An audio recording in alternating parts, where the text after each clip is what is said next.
Welcome, everyone. We're so excited for today's live Q&A on resetting quotas for new realities. Really excited to get things going. Before we dive in, we are going to give people just a few minutes to join, and we will be back in about 2 minutes after we give all these attendees some more time to join. We will be back.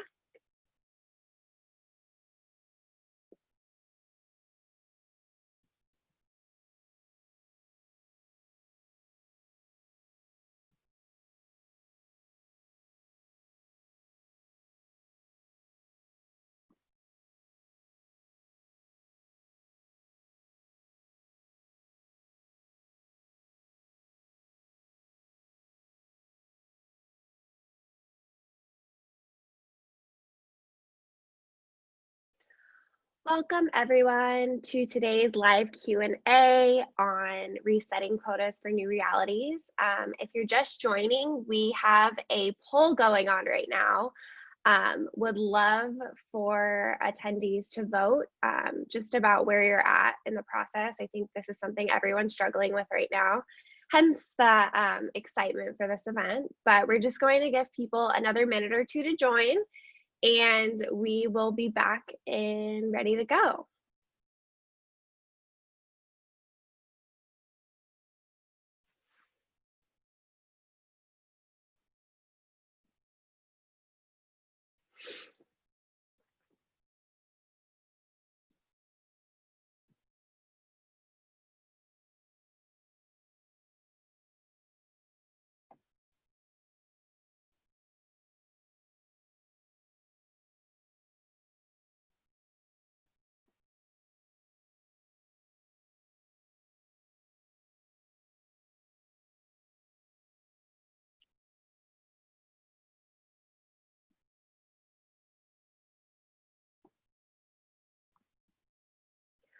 All right, everyone, we're going to go ahead and get started. People are still joining, and that's totally fine. But that being said, hi everyone. Thank you for tuning in to today's live Q&A on resetting quotas for new realities. For today's event, we've partnered with the awesome team over at Concert to put this on. My name's Hannah. I'm the Community Marketing and Events Manager at Modern Sales Pros, and I'm here to introduce today's awesome content and speakers. Before we get into it, I just want to give everyone a brief overview of what Modern Sales Pros is. So if you didn't know, Modern Sales Pros, or MSP, is the world's largest peer education community that's exclusively for leaders in sales operations, management, enablement, engineering, and related disciplines. The companies on this slide represent just a small portion of the larger, robust community that is Modern Sales Pros. Our 16,000 plus member community engages through our awesome digital events, just like this one, and through in-person events, which I hope we'll eventually get back to. We have an extremely healthy online Google group where all 16,000 members contribute, and via these in-person events that we have, we're hosting them in over 16 cities around the country, and we're starting to expand internationally, which is really exciting. We take the same type of content that today's webinar, and you get to experience that in person, discussing with your peers. It's not boring panel discussions. They're awesome, interactive, in-person events. So we have an awesome website you can check out if you didn't know what Modern Sales Pros is. It's modernsaleshq.com. If you didn't know, we recently switched over from a Google slide deck to a real life website, so that's very exciting. But enough about MSP. Let's get into today's content. First off, this digital salon wouldn't be possible without our sponsor, Concert. If you've heard of them before, it's probably because it's not our first time partnering with them if you're coming from the Modern Sales Pro side. Many of you, though, are coming from the Concert side, so welcome. But last year, we conducted an awesome research survey with them about comp planning in 2020. Assange, would you like to say a few words about Concert? Yeah, thanks, Hannah. Excited to talk to you guys about this topic that's near and dear to our hearts and our customers' hearts. Concert is a commission software that has been built on neuroscience and behavioral psychology research that helps us understand how comp plans actually get teams to perform better beyond just sort of the meat and potatoes of administering comp plans and making sure reps get paid on time. Awesome. Thanks. Thank you. Oh. Go ahead, Hannah. Sorry. Oh, I was just going to say, thanks, Sanj. Richard Scrow, our community's GM, will take it from here. Excellent, and thank you, Hannah, and really excited to be partnering with Assange here today. Concert Finance is amazing, and we've enjoyed working with them in the past, so we're excited to have Sanj here joining us today. Sanj, before we jump into the content, it'd be great to just get a little bit of background about you and some of your unique background that makes you extra qualified to have our conversation here today. Yeah, so I joined the modern sales pros community as a former CFO. So it was sort of the man behind the spreadsheets that ruined people's lives through compensation. And built Concert primarily because we found that those processes were really inefficient and ineffective. And through that journey of being a CFO, I went on to lead sales teams and sales strategy, and then found Concert and found a better way to use comp to motivate people and drive the right results. Awesome, and we're really excited to have you here. And as Hannah mentioned, my name is Richard Scrow. I'm the general manager of Modern Sales Pros. Prior to that, I was a longtime VP of Sales and VP of Solutions Engineering. Before we jump into the content today, just a few housekeeping notes for all of our amazing folks in attendance. First, the recording will be made available to everybody after the fact. Zoom, as I'm sure you can imagine, is a little bit busy. So as soon as that's available, usually it's 24 to 48 hours, but it may be up to 3 or 4 days. We will share this information with everybody. The second housekeeping note, we've taken all of the questions that folks asked when you registered, and we've lumped those into themes, and we've put those into the sort of the rough flow that we're going to go through this afternoon with Sanj.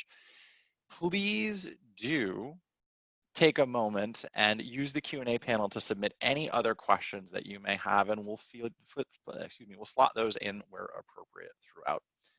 And then in terms of one last housekeeping note, the poll is going on. Please do drop Hannah any questions that you have about getting that.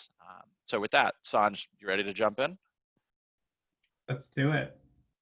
Let's do it. I think the first thing, and we would be sort of not talking about the elephant in the room if we didn't mention what's going on in the world today. And I think there's been a wide variety of responses. Certainly on MSP, we've seen threads. Everyone knows somebody who's been impacted. Maybe there's been a reduction in force in some orgs. Maybe some orgs are hiring aggressively. Maybe orgs are transitioning people from one role to another. When Sanj and I were preparing for this, one of the things that we want to recognize is it is a very dynamic time. It's incredibly important to really think about the way that we act today as leaders is going to set the tone for the next set of challenges that we face as a company. Compensation and compensation planning is a function that we all have to do anyways, but now it takes on additional importance, especially if you're at an organization that's either just made changes on the headcount side, either hiring or reducing people. So I think with that, and through that lens, I know there's been folks that maybe have even been impacted on this call today. Just recognize that you're operating in a broader context when you've made headcount changes like that. And that makes a lot of what we're going to hit on, especially the behavioral and neuroscience aspect of things, doubly important. So just wanted to take a second and address that, recognize we're not operating here in a vacuum. And let's jump in a little bit more. I think when I play back some of the things that were interesting about the report that we worked on together, you really, and Concert is different in the sense that there is a lot of neuroscience and behavioral psychology that comes into their approach. This isn't your mama's comp plan for a lot of ways. It's not just Gartner or Topo best practice. These guys are working with literal scientists to figure some of this out, and especially how comp impacts people's brains. Sanj, can you tell us just a little bit more about that? So as we started Concert, we started getting data from a bunch of clients and prospects and saw certain plans were performing and others didn't. When in reality, you were thinking, oh, these companies sort of look the same. They have similar sales cycles. They have similar team sizes. Why is one performing a lot better than others? And out of curiosity, we just took it to actual scientists. And I remember the first neuroscientist that we took this to, I was like, can you explain if like these comp plans would get people to perform differently? And he looked at both of them and read them, and he was like, oh, the first one, no shit. Like, obviously they did better. And that was really like a light bulb moment where, once we dug into, well, why do you think they would do better? Through our work and our research, we found that comp is actually a feedback loop. And that's a big piece that we often miss when we're talking about comp. So the effective feedback loop answers, where am I going? How do I get there? And what do I do next? And when you think about that in comp terms, that's the quota is telling you where you're going. Your sales playbook are the set of behaviors that you're enacting to get there. And the commission, which is the thing that we spend the most time on, actually doesn't drive results at all. It doesn't point you in a direction. It doesn't tell you how to get there. The commission just sort of is a check-in point that reinforces the right behaviors. I think in the context of today's climate and environment, the commission and the quota are both kind of pieces that we'll talk about as we go through some of the questions we've seen. But it really was the light bulb moment for us to see there are certain things that we can do from quota setting and from commission practices that will actually improve performance. Just through our own work, anecdotally, last year we worked with a company, we recommended that they reduce their quotas to increase performance. They dropped quotas by 15%, and over the next 3 months saw a performance improvement of 15%. That's pretty staggering to think that all they did was change the quota. It wasn't a bigger team. They didn't change the team, no new training. It was just the quota. So that's kind of the approach that we've taken where, yeah, it's important to get people paid on time. And that is a very critical part of running a good comp program. And a lot of people are working on that, but a lot of people are missing the fundamental question of how do I get my team to perform their absolute best? I think that's amazing. And thinking about this like a flywheel, right? It's an ongoing iterative process at every step. And we'll touch on some of these concepts throughout.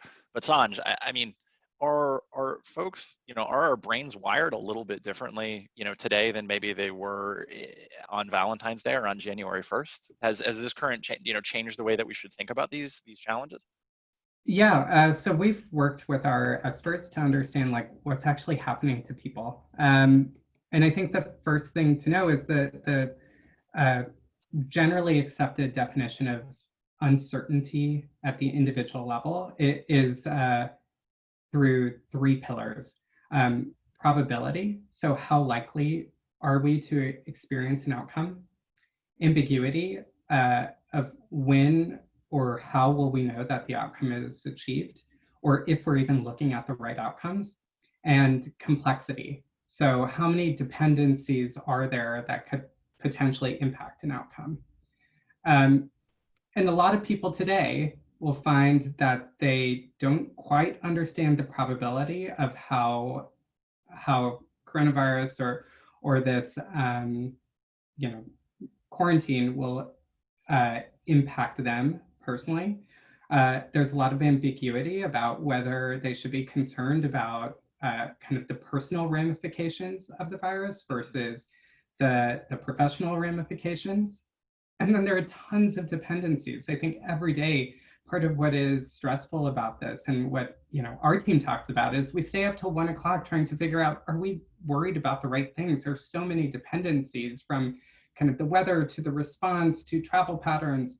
How do we move on? And I think those 3 together lead people to a place of anxiety.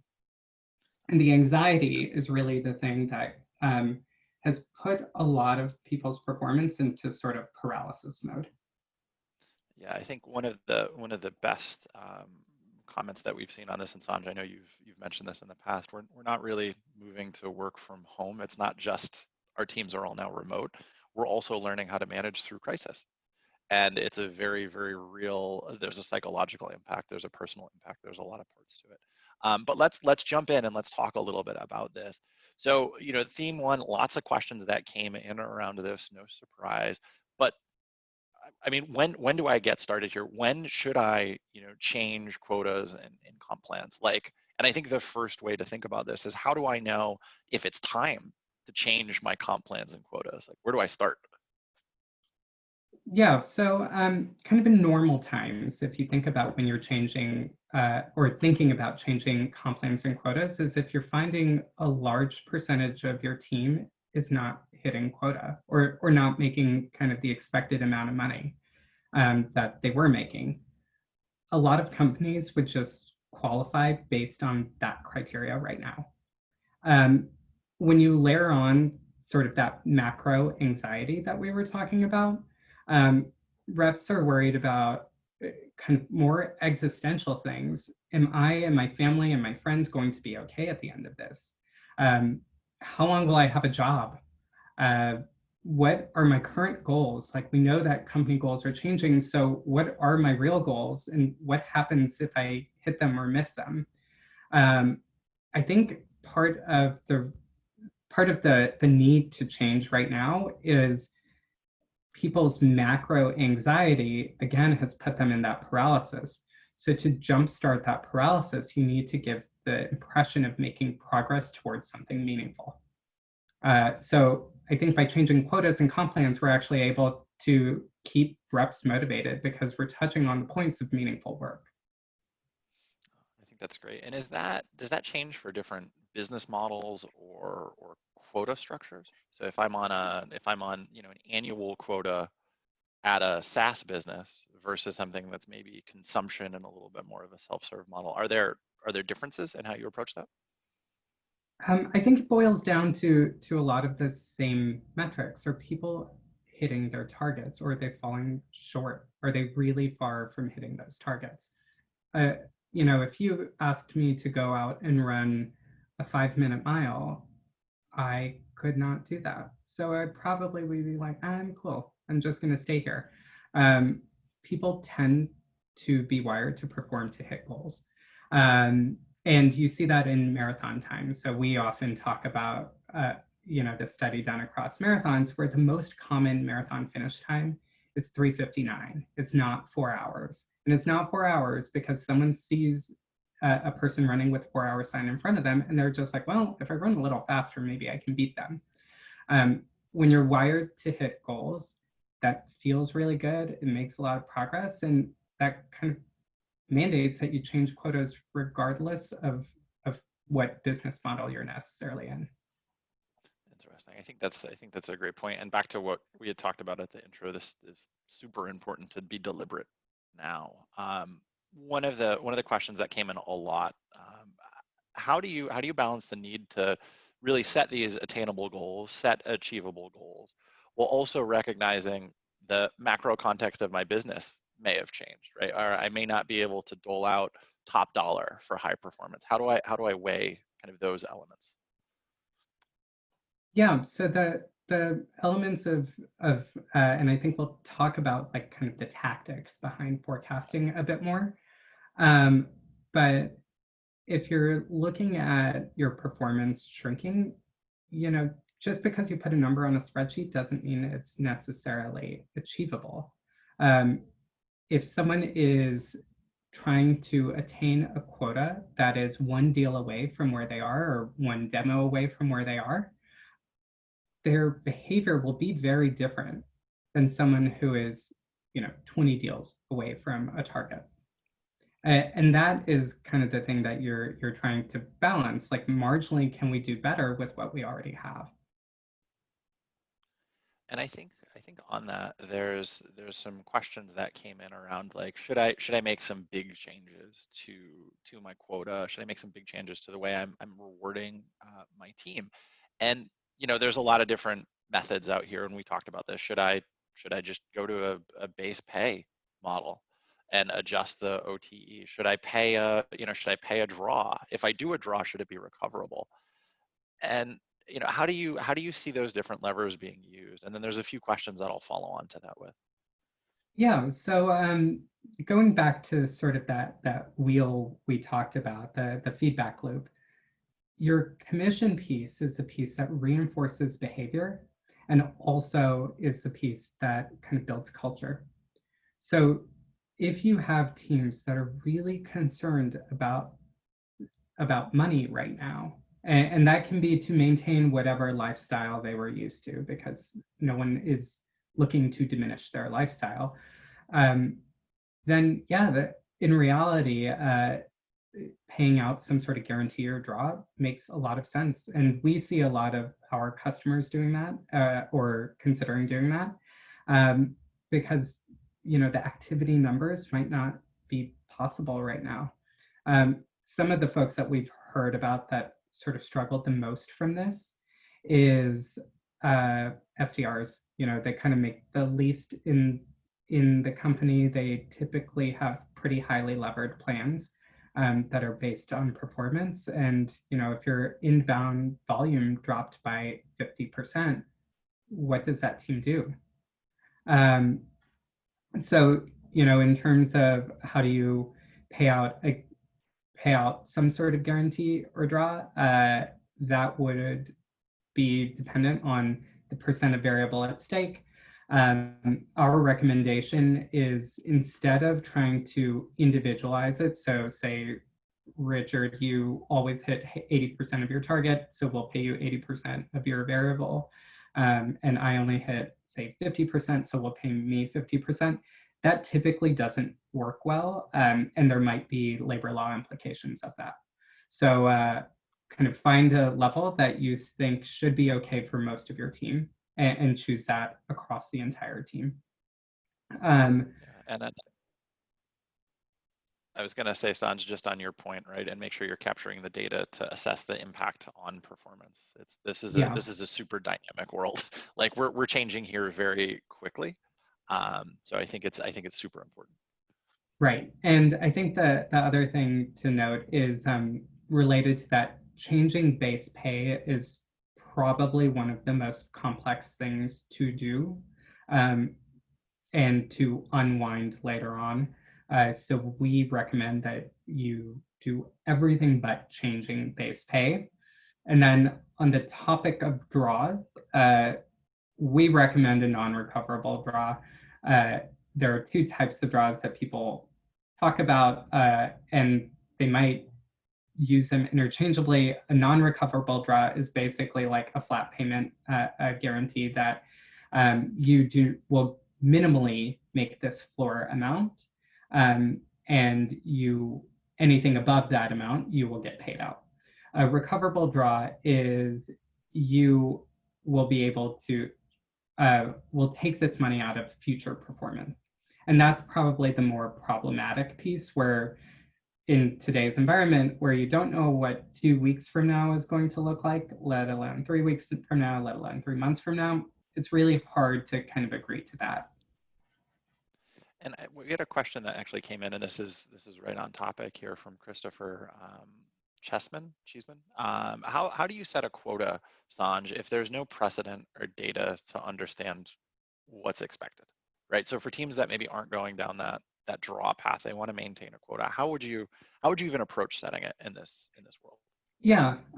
So I guess one clarification is I don't think we or others would advocate for moving fully to a draw or fully on quota. It's probably a mix between the two right now. So have some sort of draw to maintain kind of a minimum level of comfort and security, but maintain a quota, because we know quotas are the things that motivate people into action.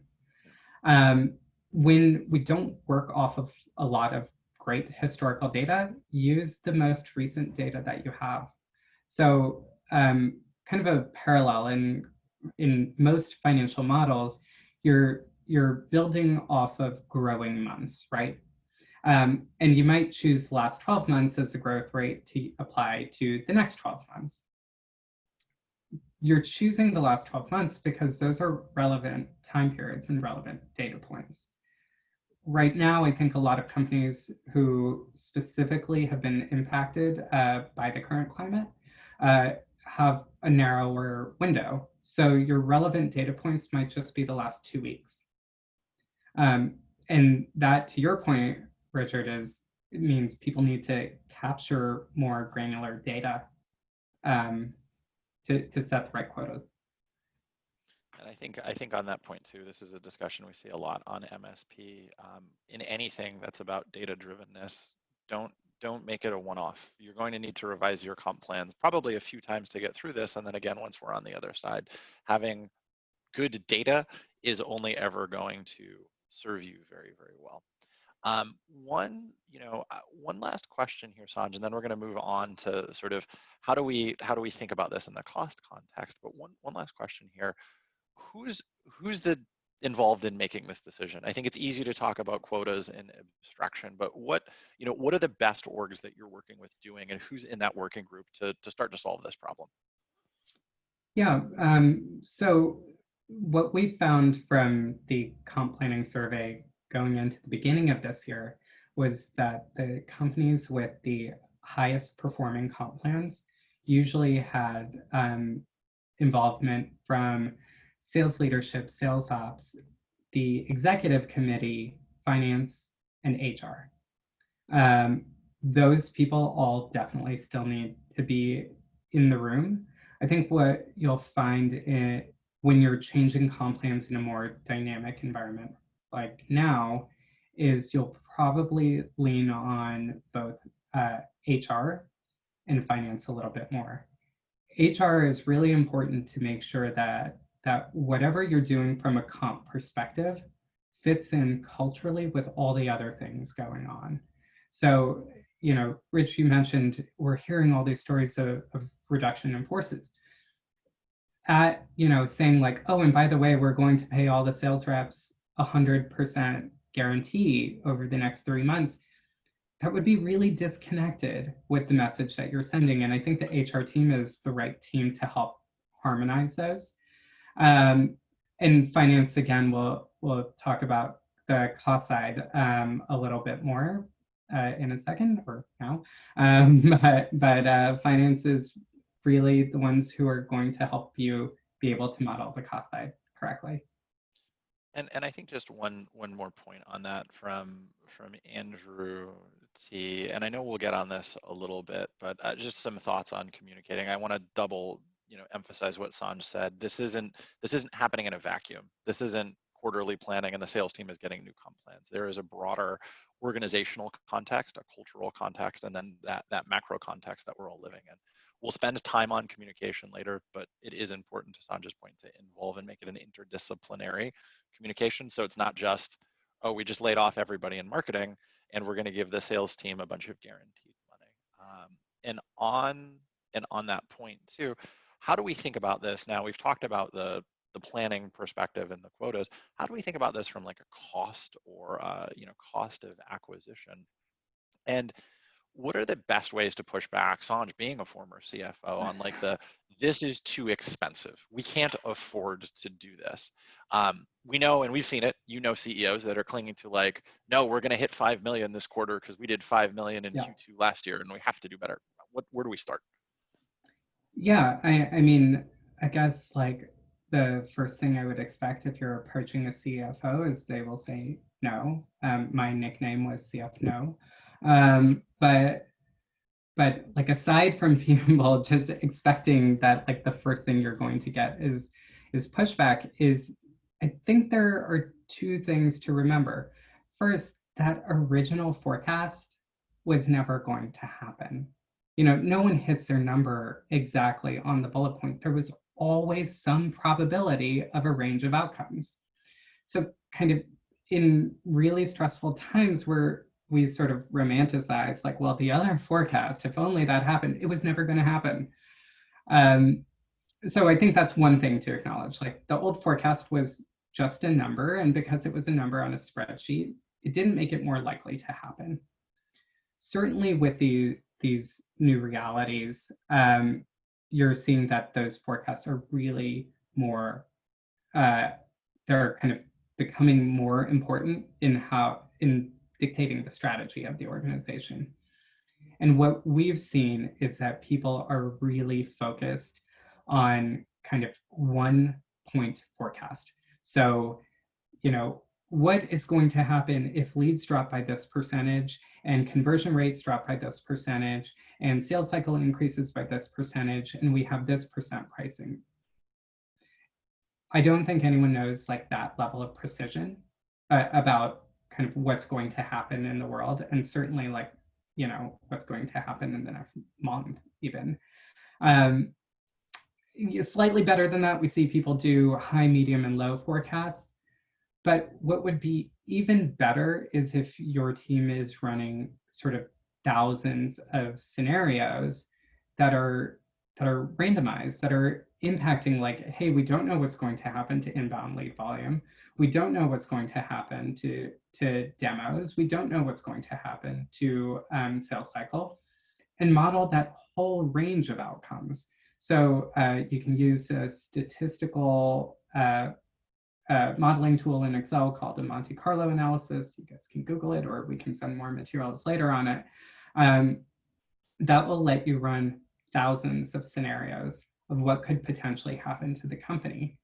And when you're running against those thousands of scenarios, you'll have a better idea of what can we spend in like kind of the worst possible cases, what can we spend in the highest possible cases, how does that impact cash flow and kind of the going concern of the company. But fundamentally, you're making a business case for why another dollar put into the sales team will make them more effective. And I think that you touched on this a little bit, but let's think a little bit more about that realistic target setting, because we've got and there's a couple questions that have come in here of like, hey, we don't really know what target should be. We don't really know the business impact of that. Like, what would your approach be for some of that? Would it be the Monte Carlo simulation and say, hey, this is data. I'm going to make a data informed decision on what I think we should land at, and I'll revise that as these conditions change? Or are there other things that folks should think about there?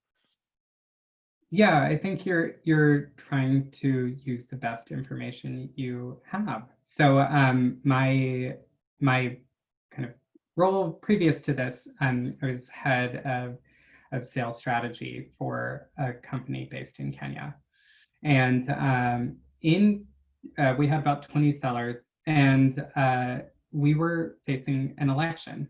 Kenya has a long history of elections that are semi-contested, and they have bursts of extreme violence. So somewhat similar to today's case, the threat to both our customers and our sellers like felt a little bit more existential. Like, am I going to be okay? Is my family going to be okay? Are my friends going to be okay? What we did in that case was we actually just built kind of weekly targets and weekly forecasts, because that's the best information we had going up into the election and coming back out of it. And based on those, we were able to set targets for the next week that were much more realistic. From a finance perspective, we were also able to sort of contain the exposure of like, hey, if we get the number totally wrong, we're not going to pay like, $7 million. Like, it's only 1 week. We can limit the amount. I think that makes a ton of sense. And then just onto the forecasting piece, right? So then you would roll those up weekly across different functions. Like, how would that essentially get reported up to folks that maybe aren't in it day to day?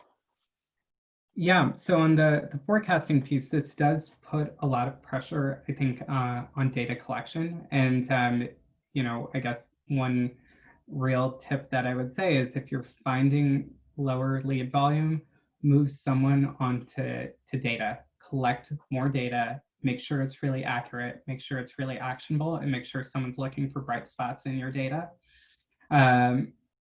If you have that person who is collecting the data, make it very visible and available every day. So this should be something that is guiding the entire company forward and helps people understand like what's really going on and what should we do next. And at a smaller company, would that typically be like a sales ops or revenue ops person? And then maybe at a bigger company, it's a combination of folks.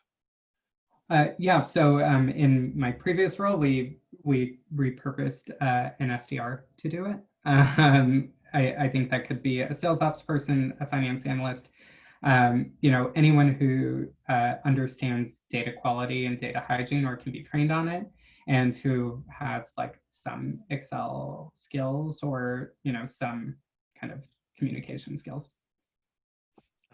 And I think there's a couple great questions in here. Some of these we'll get to next, which is on our sort of quotas and how long do we do it. But this is a great one coming in from Dale. Both Assange as a founder, former CFO, Dale's leadership has already promised investors that certain goals will be hit.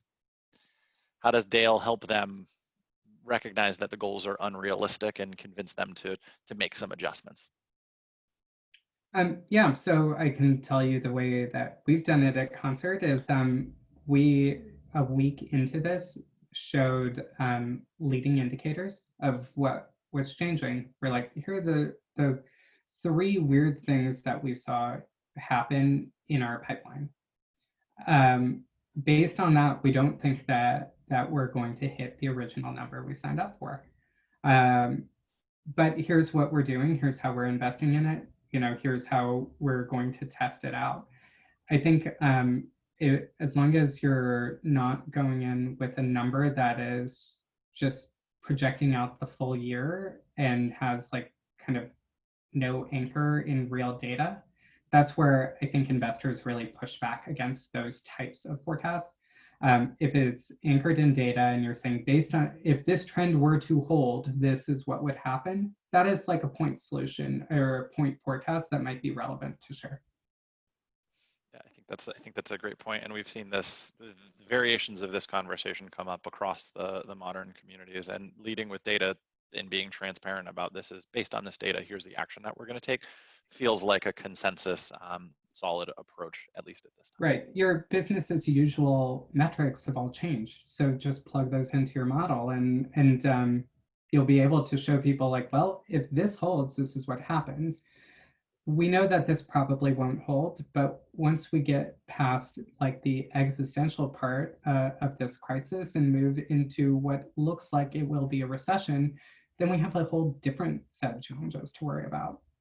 So I think most investors, at least that I've talked to or heard about people talking to, seem to be pretty aware of revenue goals being very fundamentally changed.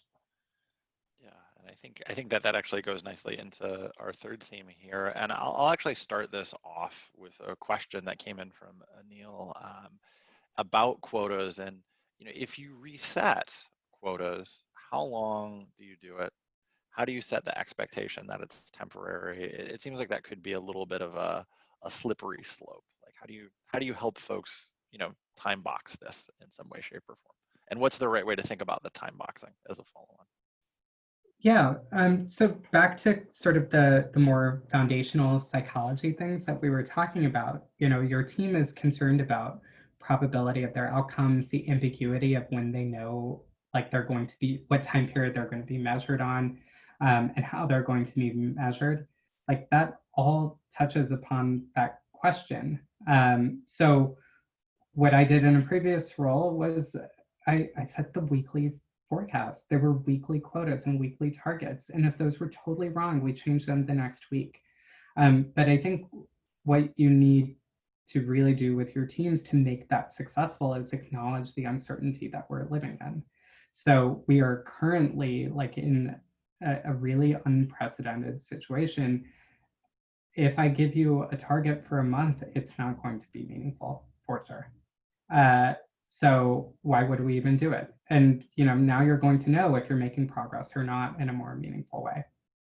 I think the other side of that is, as a community, pretty much everyone is talking about leading with empathy with our customers.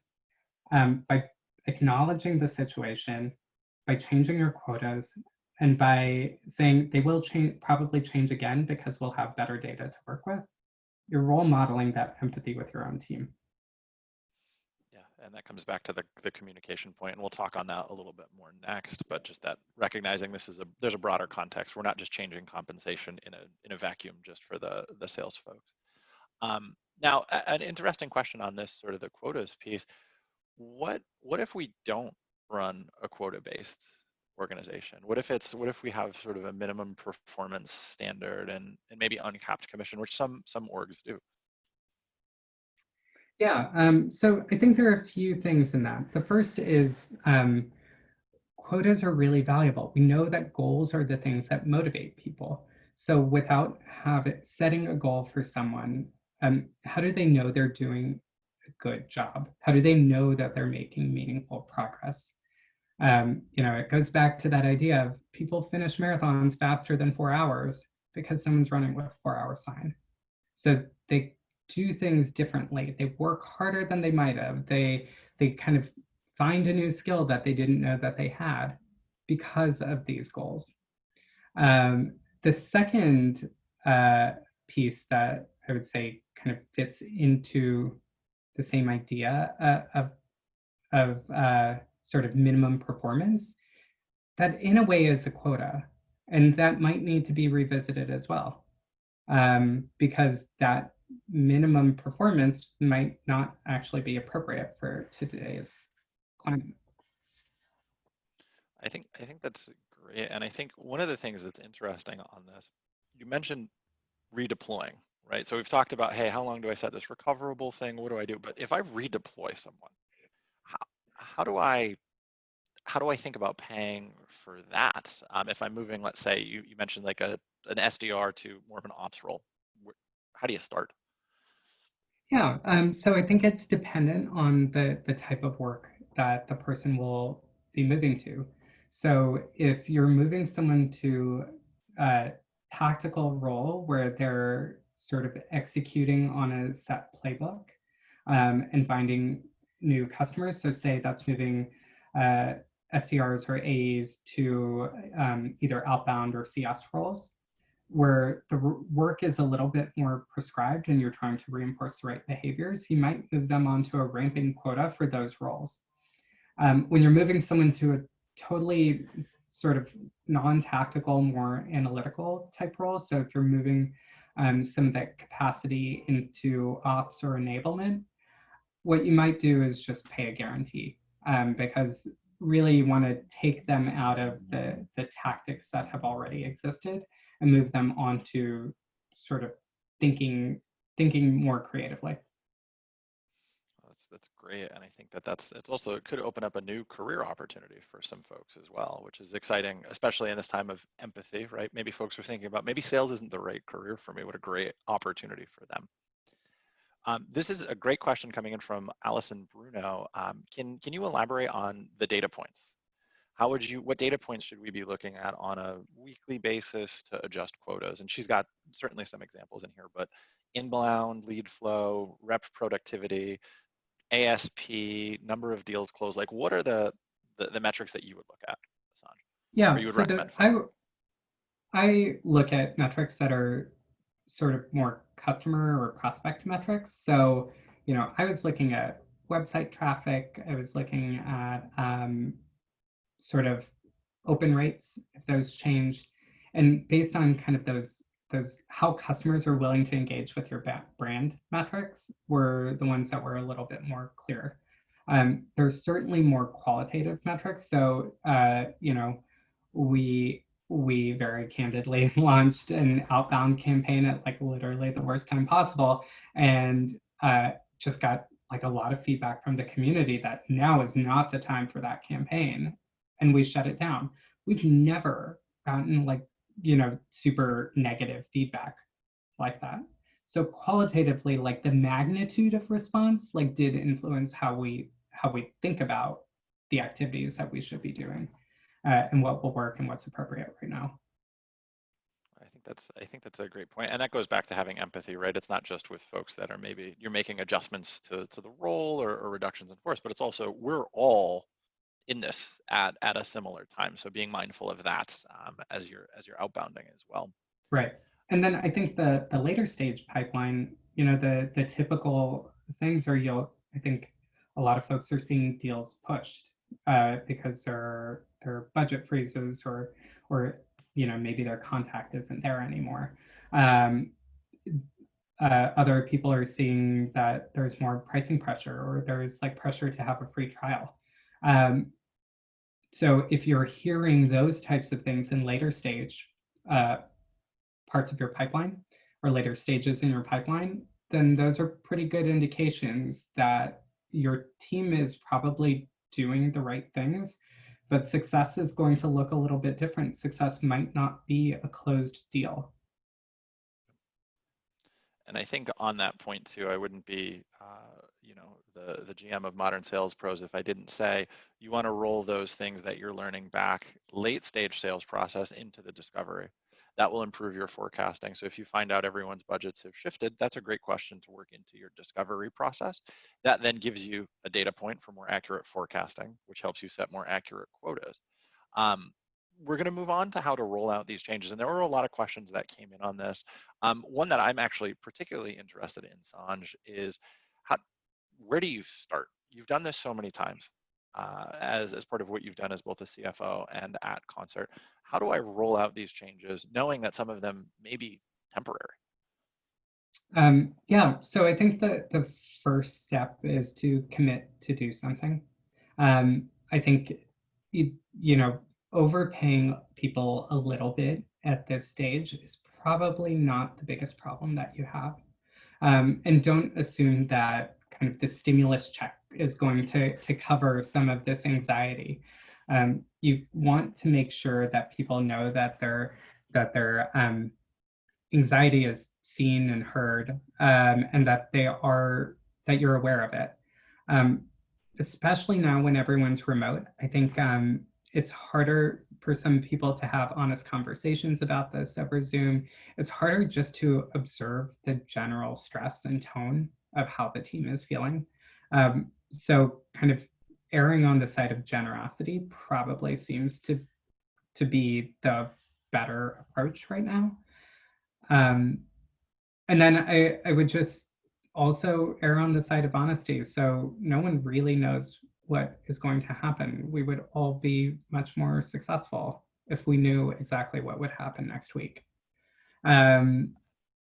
So I think being honest that things will continue to change over time, and just what are those milestones that we're going to check in on.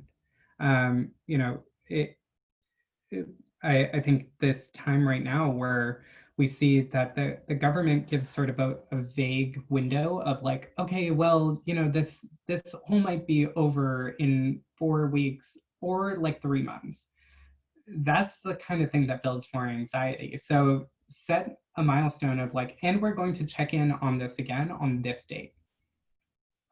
And that's a huge characteristic of dealing with ambiguity from a psychological perspective as well. Like a lifetime is, you can't conceive that and your brain kind of shuts down, but Sanj will tell you a couple weeks, okay, cool, I can give up chocolate for a week. I can think about my work for a week and not be distracted by what a month has to bring. And I think that's a great point. One other thing too, and we talked a little bit about this, where maybe we're moving people to other roles, we're moving folks to to potentially have some new skill changes. How do we think about training and enablement in this new world, especially if it's only temporary?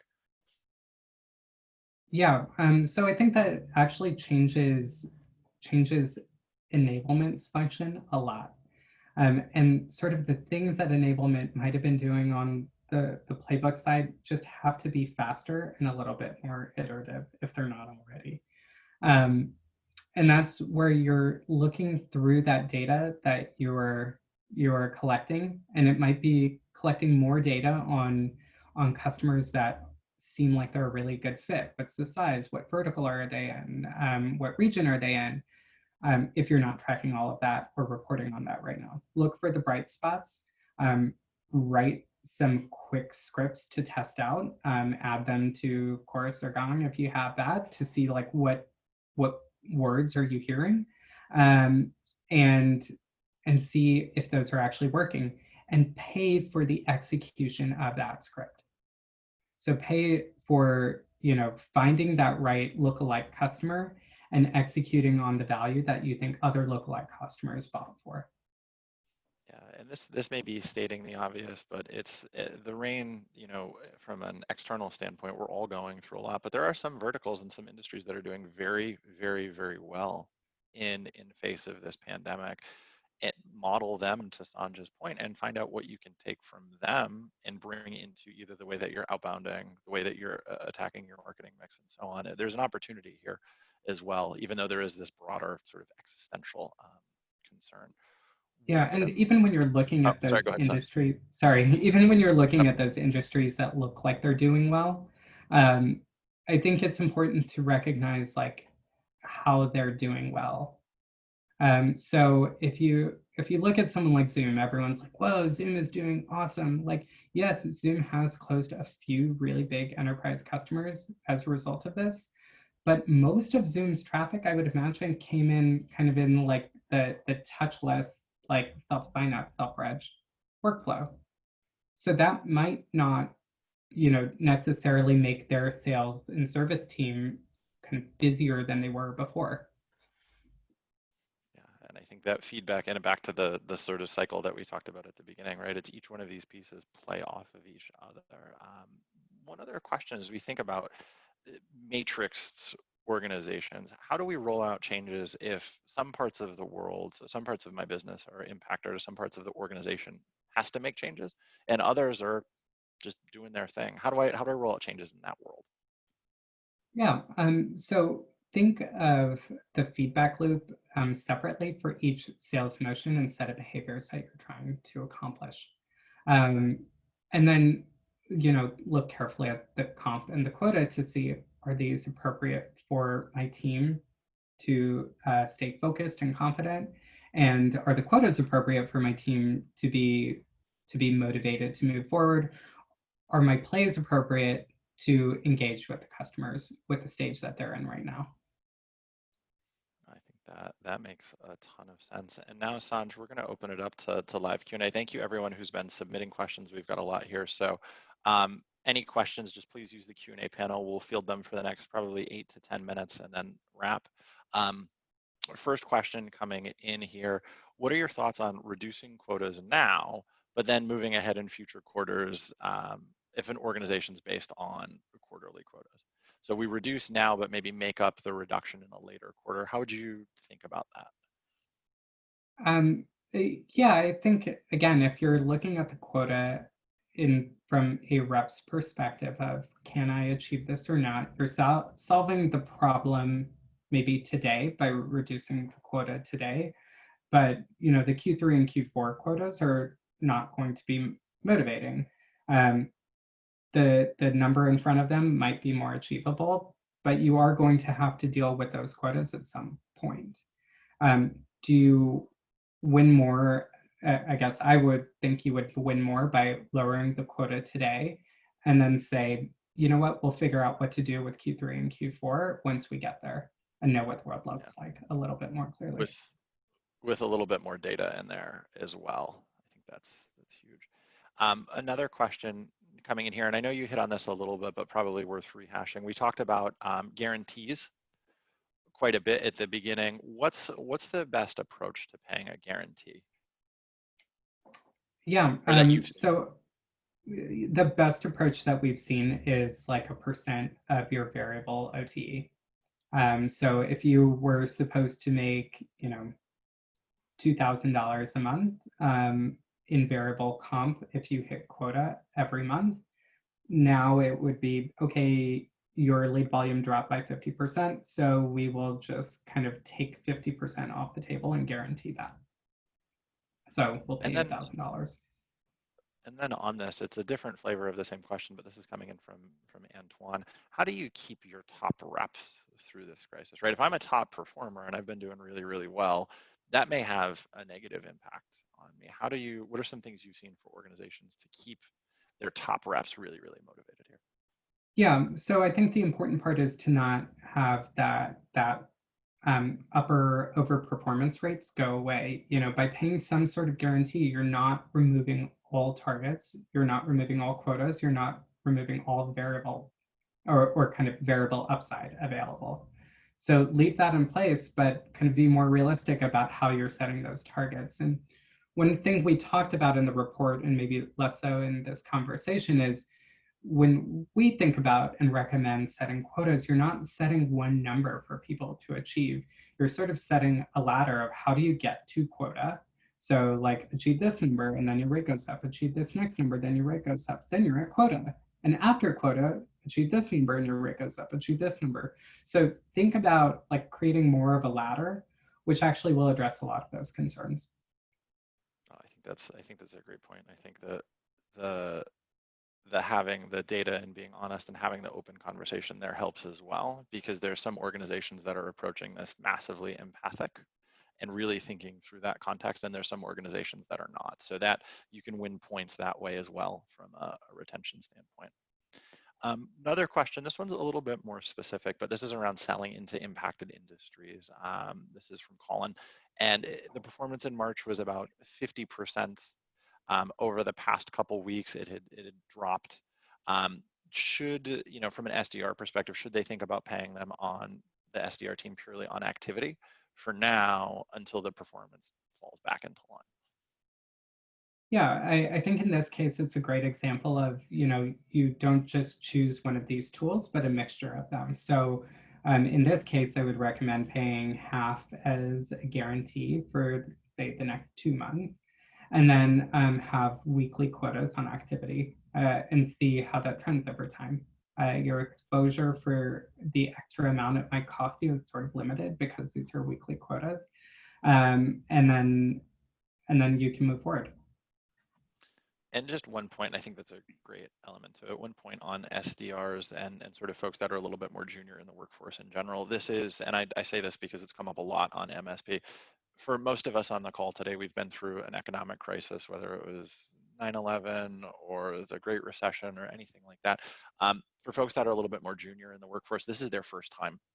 So that extra degree of empathy makes a world of difference in how their entire professional career will be shaped. So for SDRs and entry-level folks especially, do lean into that aspect of it a little bit more because this is their first time, and that will pay dividends for the rest of their careers. Yeah, that's a great point. Another question here, and kind of the other side of the high performer, right? This is coming in from Jack. After resetting quotas, how do you handle underperforming team members in this new world? Yeah, I think the sort of hurdle that this creates is that performance is harder to gauge. So you might have underperforming team members who can still hit their numbers, even with lower quotas. You might have underperforming team members who exceed their quota based on the new numbers. What you're really looking for is closure of that feedback loop. Is this person executing the right set of behaviors to get those numbers? And I think that does change sort of the mandate of how, you know, we often think that comp will manage people out if they're not performing. And to a certain extent, that is true. But really where managers step in is like, are you doing the right thing to get these results? And that's where, you know, that thinking of comp as a feedback loop is a little bit more effective. Yeah, I think that's a great point. And back to it is a loop, and it needs to keep spinning. It's not a done project; it's a program. Another question coming in here, Sanj, about draws. Manish's org is thinking about paying draws for Q1. Sales team wants to maintain their lifestyle. What should be considered in the recoverable versus non-recoverable draw? I might be a minority opinion here, and I would say like remember I was the CFO, and I'm actually saying this, like I don't get recoverable draws. Like I just don't get them. Like either you pay out the money and you're saying like, you know what, like this is a really weird time. You're probably not going to hit your number. Here is some sort of guarantee. It's just yours. Don't worry about it. Like if your goal is to reduce anxiety, then how can you say like, well, you're going to have to pay this back? That doesn't actually reduce anxiety. So I'm like very firmly against recoverable draws, like now more than ever.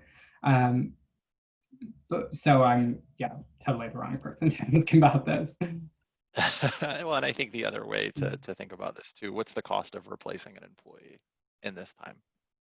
Yeah. Depending on industry and vertical, especially if you're dealing with a solid performer, probably very hard. There's going to be a lot of maybe lower performing players on the market, but to keep your good ones, it's doubly tough. Yeah, and think Sanj, about the split between the guarantee and like a quota. Like keep them on a quota, just maybe lower, maybe paying out slightly different rates. yeah, and I think there's a lot. I've learned a ton, and we've done a lot of these, and we've certainly worked with Sanj and the concert team in the past. Maybe it's worth it, Sanj, as we wrap, just to walk through that flywheel one more time, so folks have leave with something really good understanding of why this is a flywheel, and then we can wrap and send everybody home happy. Yeah. So this is the thing we hope that you guys leave with. The quota is the thing that really drives your team's motivation. You, especially now, need to impress upon your team this idea that they are making progress towards something meaningful. So setting goals that make them feel like they're making progress is really valuable. The playbook, this is where we were talking about having maybe someone junior on your team help out with some of that additional data collection and finding those bright spots, quickly adding new plays and quickly training the team on them. And then the commission is the part where it's a little bit more on the culture side right now. So making sure that your team feels comfortable and that it's cohesive across the organization, whether it's executive comp or other bonuses, is really important. And I think the thing that I always remember every time I chat with Sanj is the most common time finishing the marathon is under 4 hours, because it's a very realistic, attainable thing. And that's where the quota piece is super, super important. Sanj, the team at Concert has always been phenomenal to work with. This was super, super relevant for the community. I know you're super busy, so thank you so much for taking some time this afternoon to share all of this great wisdom. For folks that are on, we will share the recording as soon as it is available. But Sanj, on behalf of myself and Hannah, the entire Modern Sales Pros community, thank you so, so much for your insights today. This was phenomenal. Yeah. Thank you all, and thank you all for joining, and be well. Excellent. And take care, everyone. Stay safe. We'll see you all soon.